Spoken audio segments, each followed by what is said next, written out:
28వ తారీఖునే alert వచ్చింది. అంటే బుధవారమే మీకు అలర్ట్ వచ్చింది తుఫాన్ రాబోతా ఉంది అని చెప్పి. 28వ తారీఖున బుధవారం రోజున తుఫాన్ రాబోతా ఉంది. శుక్రవారం సాయంత్రానికల్లా ముమ్మరమైన వర్షాలు పడతాయి, శుక్రవారము శనివారము ముమ్మరమైన వర్షాలు ఉంటాయి అని చెప్పి అలర్ట్ వచ్చిన నేపథ్యంలో తుఫాన్ రాబోతా ఉంది, ఎక్స్ట్రీమ్ రెయిన్ఫాల్ కుర్చోబోతా ఉంది అని చెప్పిన నేపథ్యంలో ముఖ్యమంత్రిగా ఉన్న వ్యక్తి తాను చేయాల్సిన పని ఏమిటి? తాను వెంటనే ఇరిగేషన్ డిపార్ట్మెంట్కి సంబంధించిన సెక్రటరీని, హోమ్ డిపార్ట్మెంట్కి సంబంధించిన సెక్రటరీని, రెవెన్యూ డిపార్ట్మెంట్కి సంబంధించిన సెక్రటరీని వీళ్ళందరినీ పిలుచుకొని ఒక రివ్యూ కార్యక్రమం కనుక చేసి ఉంటే ఇరిగేషన్ సెక్రటరీ వెళ్ళి ఈ తుఫాను ఈ వైపున వస్తూ ఉన్న నేపథ్యంలో డ్యాములలో ఏ మేరకు స్టోరేజ్ కెపాసిటీ ఉంది, పైచిలుకు నుంచి తుఫాన్ రాబోతా ఉంది, ఇక్కడ తుఫాన్ రాబోతా ఉంది, పైనుంచి మహారాష్ట్ర నుంచి కర్ణాటక నుంచి తెలంగాణ నుంచి కూడా నీళ్లు రాబోతా ఉన్నాయి.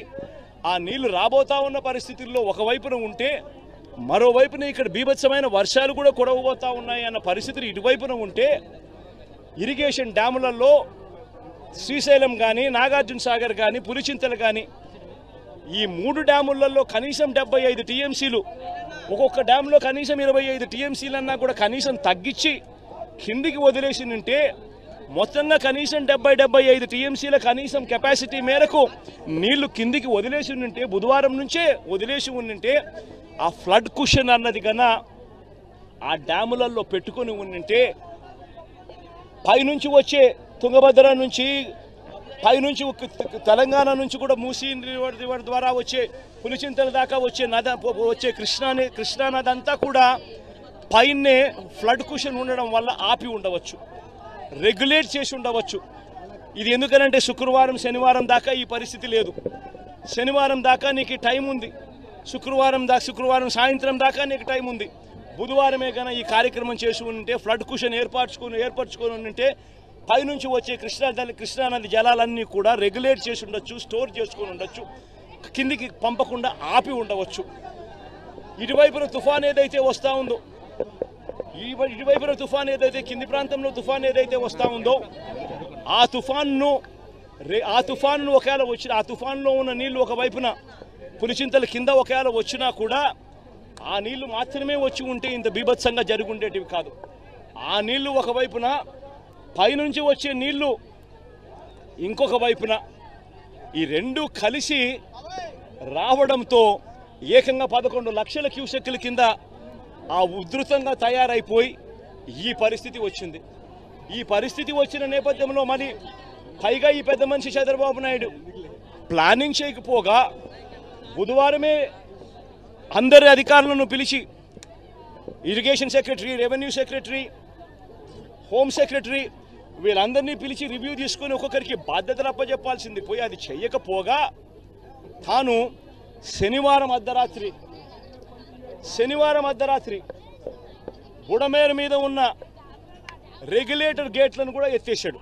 సంస్థలు కానీ ఇంతమంది కానీ ఒక్కతాటి మీదకి వస్తున్నప్పుడు కొంతమంది పొలిటీషియన్లు మాత్రం ఎందుకు సార్ దీన్ని కూడా రాజకీయం చేసే ఉద్దేశంతో వాళ్ళ అన్నం తింటలేదేమో, అంటే చాలా మందికి అన్నం లేక తింటలేదు, వీళ్ళకి దొరికినా కూడా వేరే తింటున్నారేమో. అదే చెప్పేసాను ఆన్సర్. ఇంకా ఇప్పుడు మనం కొన్ని కాదనా ఇప్పుడు మనం ఇది మహాభారతంలో చెప్తారు వయం పంచాధికం శతమని. ఈ ఒక ముఖ చెప్పినే వెళ్తాను. ఎప్పుడో లాంగ్ ఎగో 40 ఏళ్ల క్రితం అమెరికాకి వెళ్తే మన భారతదేశ ప్రధాని అటల్ బిహారీ వాజ్పేయి గారు ఎవరో ఆయన కామెంట్ చేయమన్నారట, మీ దేశ ప్రధాని ఇలాగా అని. అది మా వ్యక్తిగత విషయం షట్ అని చెప్పాడు. కామెంట్ చేసేయచ్చుగా, కానీ ఆ సంస్కారం లేనటువంటి, ఆ పెంపకం సరిగా లేనటువంటి వాళ్ళు ఏం చేస్తారంటే కలిసి నడవాల్సిన టైంలో ఇంకా ఏదో వాగుతూ ఏదో శవాల మీద పడి ఏదో అంటారు కదా మరమరాలు. కదా మరమరాల బ్యాచ్ నుంచి మనం ఏం మాట్లాడతాం?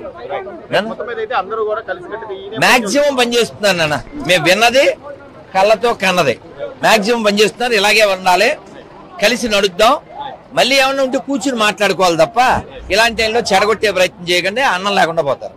జై శ్రీరామ్. అయినప్పటికీ ఇలాంటి ఒక విపత్కరమైనటువంటి సమయంలో మన చీఫ్ మినిస్టర్ గారు ఒక యువకుల్లాగా, యువకుల కంటే ఇంకా ఉత్సాహంగా చాలా చక్కగా ఈ సమయాన్ని ఏమాత్రం కూడా వ్యర్థం చేయకుండా ఎన్నో రకాలైనటువంటి సేవా కార్యక్రమాలని చేసి ప్రజలకి ఒక ఆపన్న హస్తాన్ని అందించడం చాలా సంతోషంగా ఉంది. వారికి మేము ఆరోగ్యంగా ఉండాలని, ఇంకా ఇలాంటి కార్యక్రమాలు చేయగలిగే శక్తి భగవంతుడి ఇవ్వాలని మంగళాశాసనం చేస్తున్నాం. గతంలో విశాఖపట్నంలో హుడ్హుడ్ వచ్చినప్పుడు ఎంత శీఘ్ర గతిలో దాన్ని మళ్ళీ పునరుద్ధరణ చేశారు. ఈసారి ఈ విజయవాడ పరిసర ప్రాంతాలని కూడా అంత శీఘ్రగతిలోనూ పునః వాటి యొక్క స్థితికి తీసుకురాగలగడంతో పాటు ఈ 3-4 రోజుల్లో మన సీఎం గారు చేసేటటువంటి ఈ బాధిత పీడిత వ్యక్తుల యొక్క సౌకర్యాలు అయితేనేమి, జాగ్రత్తలు తీసుకునే విషయంలో అయితే వారు చూపించేటటువంటి చొరవ, అర్ధరాత్రులు కూడా వారు తిరిగేటటువంటి ఆ ఓపిక చాలా ఆశ్చర్యాన్ని కలిగిస్తుంది. భగవంతుడు వారికి ఆ శక్తిని మరింతగా ఇచ్చి చక్కగా వారి చేత ఈ కార్యక్రమం బాగా చేయాలి అని మేము ఆశిస్తాం. జై శ్రీమన్నారాయణ. ఏం తినాలి తినకు పరిస్థితులు ఉంటాయి. సినిమాల్లో ఉన్న వాళ్ళకి మరీ ఎక్కువగా ఉంటాయి, రాజకీయాల్లో ఉన్న వాళ్ళకి అన్నం తినే అవకాశం ఉండదండి. ఏం తినాలి? ఆరోగ్యం చెడిపోంది తినాలి. అందులో కూడా ఆయన క్రమశిక్షణ ఏమిటంటే అలా ఉడికించిన వేరుశెనగ గుళ్ళు బెల్లం లాంటి ఆహారం తినేవాడు తప్ప బయట ఏదో పట్టుకురమ్మని తినేవాడు కాదండి. నియమం అంటే నిష్ఠే, నియమం అంటే నియమమే, నిష్ఠ అంటే నిష్ఠమే. ఆయన నుంచి అది మనం నేర్చుకోవాలి. ఆ రకంగానే రాజకీయ జీవితాన్ని గడిపాడు. ఇంకొక మాట మనం చెప్పుకోవాలి. తెలుగుతనం, తెలుగు జాతి అంటే ఆయనకి ఎంత ఇష్టం అంటే ఆచరించి చూపించాడు. 89 నుంచి 94 వరకు ఆయన ప్రతిపక్షంలో ఉన్నారు. ప్రతిపక్ష నాయకుడుగా ఆయన పాత్ర ఆయన చేశాడు. నేను అసెంబ్లీకి రాను అని మాట్లాడలేదు, వచ్చాడు ఆయన. ఖచ్చితంగా స్పీకర్ గారు ఉండగా చెప్పుకోవలసిన మాట. ఆయన వచ్చాడు. అంత మహానటుడు, అంత మహానాయకుడు ఓడిపోయిన దశలో కూడా అసెంబ్లీకి వచ్చాడు. ఆయన కర్తవ్యం ఆయన నిర్వర్తించి ఇటువంటి వాళ్ళందరినీ నడిపించాడు ఆయన శుభ్రంగా. ఆ దశలో కూడా ఆయన మనోధైర్యాన్ని కోల్పోలేదండి. అంతేకాదు ఆత్మాభిమానాన్ని కోల్పోలేదు, ఆంధ్రాభిమానం కూడా కోల్పోలేదు. 91లో పివి నరసింహారావు గారు నంద్యాలలో పోటీ చేస్తే తెలుగువాడు ప్రధానమంత్రి అవుతున్నాడు, మేం పోటీ పెట్టాం అన్నాడమ్మా అన్నాడమ్మా అన్నాడమ్మా అన్నాడమ్మా అన్నా అన్నా అన్నాడమ్మా అన్నాడమ్మా. మరొక మొగాడు ఉన్నాడా? మరో మనిషి ఉన్నాడా? ఎంత స్వార్థం ఇవాళ రాజకీయాల్లో, ఎంత స్వార్థం. సానుభూతి చూపించవలసిన చోట కూడా పోటీలు పెట్టేస్తున్నారే. ఆయన శుభ్రంగా ఆయన నిలబడితే పివి నరసింహారావు గారి పరిస్థితి వేరుగా ఉండేది. చాలా కష్టం నెగ్గడం అది. అందులో సానుభూతి ఉంది ప్రజలకి. ఈయన పట్ల చాలా సానుభూతి ఉంది. ఈయన ఓడిపోయాడని ఏమవుతాడో తెలియదు. కానీ తెలుగువాడు ఇంతకాలానికి ప్రధానమంత్రి అవుతున్నాడు, నేను అడ్డుపడను, మా తెలుగుదేశం పార్టీ తరఫున పోటీ లేదు అని ప్రకటిస్తే నంద్యాలలో ఎప్పటికీ చెరిగిపోని మెజార్టీ వచ్చింది పివి నరసింహారావుకి. ఎన్టీ రామారావు దయ వల్ల వచ్చింది. ఎన్టీ రామారావు దయ వల్ల వచ్చింది. ఔదార్యం అంటే అది, ఔదార్యం అంటే అది. ఆయన సంచలనాలు చేశాడు, సరదాలు చేశాడు. సంచలనాలు చేశాడు, సరదాలు చేశాడు. రాజకీయాల్లో ఉండగా నిజంగా కార్టూనిస్టులందరికీ రోజు మ్యాటర్ దొరికింది అంటే ఎన్టీ రామారావు దయ్యానండి. ఏదో చలోక్తి విసిరేవాడు, ఏదో పని చేసేవాడు. అందులో ఆవేశమో ఆవేదనో ఏదో ఉండేది. దాని మీద వీళ్ళు జోక్ వేసుకునేవాళ్ళు. ఆయన దగ్గరికి వెళ్ళి ఎవరన్నా చూస్తే పోన్లేవయా వేసుకొని ఈ విధానికి వాడు బతుకుతాడు, లేకపోతే వాడు కార్టూన్ ఎవడో చూస్తాడనేవాడు తప్ప కక్షలు తీసుకునే, మీడియా మీద కక్ష తీసుకునే ప్రయత్నం రామారావు చేయలేదండి ఎప్పుడు కూడా. దాన్ని చాలా తేలిగ్గా